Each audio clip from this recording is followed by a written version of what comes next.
یا ایھا الذین آمنوا استعینوا بالصبر والصلاۃ ان اللہ مع الصابرین، یقیناً اللہ ساتھ ہے صبر کرنے والوں۔ ساتھ کس معنی میں ہے؟ ویسے تو اللہ ہر انسان کے ساتھ ہے، ہوا معکم اینما کنتم، تم جہاں کہیں بھی ہوتے ہو وہ تمہارے ساتھ ہوتا ہے۔ نحن اقرب الیہ من حبل الورید، ہم تو انسان سے اس کی شہرک سے بھی زیادہ قریب ہیں۔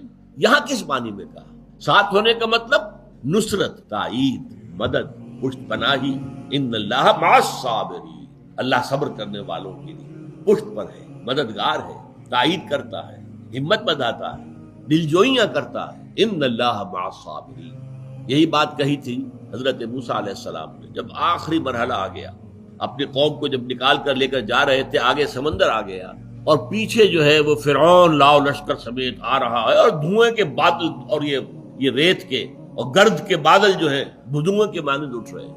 تو اصحاب موسیٰ نے کیا کہا؟ انا لمدرکون، موسیٰ ہم تو پکڑے گئے، ہم سب کے سب یہاں ہلاک ہو جائیں۔ لیکن نہیں، حضرت موسیٰ کا جواب کیا تھا؟ کلا ان معی ربی سیہدین، ہرگز نہیں، میرے ساتھ میرا رب ہے، وہ راستہ دے گا۔ اللہ نے راستہ دیا۔